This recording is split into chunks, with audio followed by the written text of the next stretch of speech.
नमस्कार आजिर एही विशेष आलोचना को स्वागत आम पाखरे गोटे यूट्यूब वीडियोर ट्रांसक्रिप्ट अछि सेथिरे आचार्य चाणक्य क्रोध नियंत्रण विषय कौन कहिसंती सेटा देखिबा। हाँ नमस्कार आउ चाणक्यंक मतरे क्रोध तो गोटे एमिति निया जहाँ मनुष्यर बहुत किछि जाली देई पारे। एटा खाली मानसिक कि शारीरिक स्तर नुहे माने सामाजिक जीवन हो कि काम करिबा जगार भी बहुत क्षति करे। तेबे आजी आमे कौन करिबा कि चाणक्य युव चंद्रगुप्त मौर्य को क्रोध संभाळिबा पई जो 5टा मुख्य कथा कहिथिले सेगुळाक टिके भलरे बुझिबा। हाँ से कहूथिले परा क्रोधरे मनीष पूरा अंध होई जाए। हाँ चलंतु सेई सूत्र भितर को टिके जिबा। प्रथमटा थिला मन को शांत रखिबा। एटा हैला मूल दुआ कारण गोटे अशांत मन से केबे भी स्पष्ट भावे भाबी पारिबोनी कि ठीक निष्पत्ति नहीं पारिबोनी। अच्छा चाणक्य एटा बुझेबा पई गोटे बढ़िया उदाहरण देइथिले। हाँ से चंद्रगुप्त को नदी कूल को निजाइथिले परा। हाँ पानी जेतेबेले गोलिया थिला अस्थिर थिला मुह देखा जाउ नथिला किंतु जेमती पानी टिके थमीगला सबु सफा दिसिला एकदम।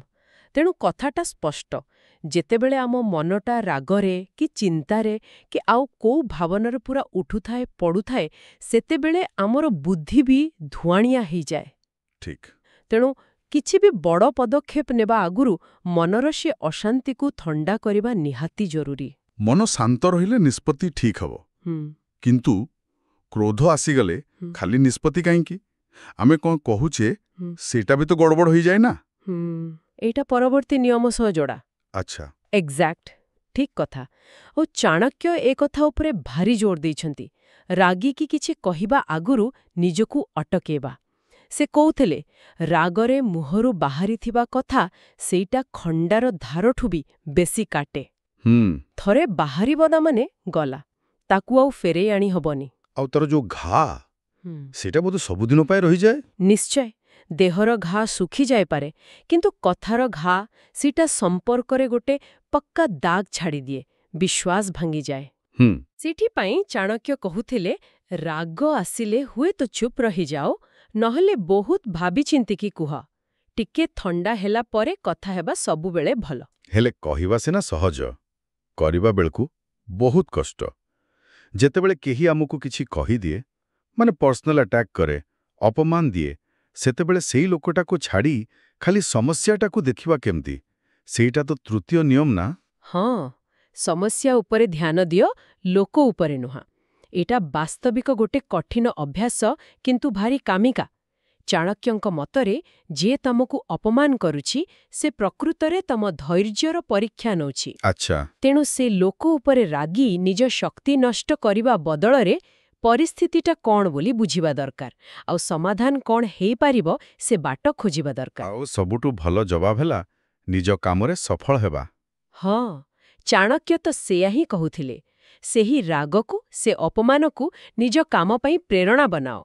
जेतेबेले तमे सफल हेई जिवो सेतेबेले सेही अपमानटा ही प्रशंसारे बदली जिवो। एटा हमकु चतुर्थ नियम पाखुक नै आसुछि। हाँ क्रोध को शक्ति रे बदलेबा एटा बड़ इंटरेस्टिंग कथा। निश्चित भावरे चाणक्य क्रोध को गोटे बहुत बड़ शक्ति बोली देखुथिले गोटे ऊर्जा जदि ताकू कंट्रोल न करा जाए से पूरा विनाश करिदेबो।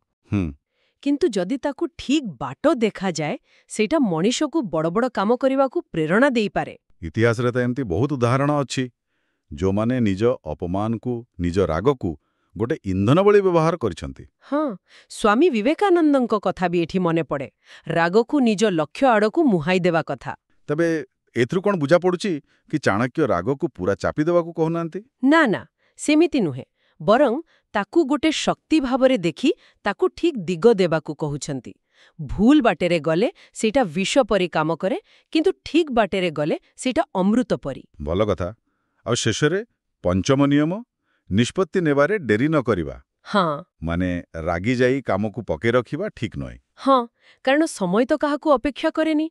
जदि आमे राग किंबा आउ किछि भावना जोगु जरूरी निष्पत्ति को टाली दऊ तबे समस्या कमिबा बदलरे उल्टा बढ़ी जाए। कथा ता आउरी जटिल होई जाए। हाँ परिस्थिति आहुरी बिगड़ी जाई पारे। तेबे मन शांत रखी ठीक समय रे ठीक निष्पत्ति नेबा दरकार। एथिपाई धैर्य आउ बुद्धि दरकार पड़िबो। एकदम सत्य कथा। जिए निजर भावना को संभाली पारिला आउ ठीक समय रे काम करी पारिला ସେ ନିଜ ଭାଗ୍ୟ ନିଜେ ଲେଖେ। ଚନ୍ଦ୍ରଗୁପ୍ତ ଏଇ ଶିକ୍ଷାଗୁଡ଼ାକ ଗ୍ରହଣ କରିଥିଲେ, ଆଉ ଇତିହାସ ସାକ୍ଷୀ ଅଛି ସେ କେତେ ବଡ଼ ସମ୍ରାଟ ହେଲେ। ତେବେ ଚାଣକ୍ୟଙ୍କ କଥାରେ ମୂଳସାର ହେଲା, ଯିଏ ନିଜ ରାଗ ଉପରେ ଜିତିଗଲା ସେ ଜୀବନରେ ସ୍ଥିରତା ପାଇବ, ସଫଳ ବି ହେବ। ହଁ, ଆଉ ଯିଏ ପାରିଲାନି ତା ଜୀବନ ସବୁବେଳେ ଏମିତି ଅଶାନ୍ତ ରହିବ। ଏହା ଏକ ଅମୂଲ୍ୟ ଶିକ୍ଷା, ଆଉ ଆଜିର ଦିନରେ ବି ଏହା ସେତିକି ହିଁ ଜରୁରୀ।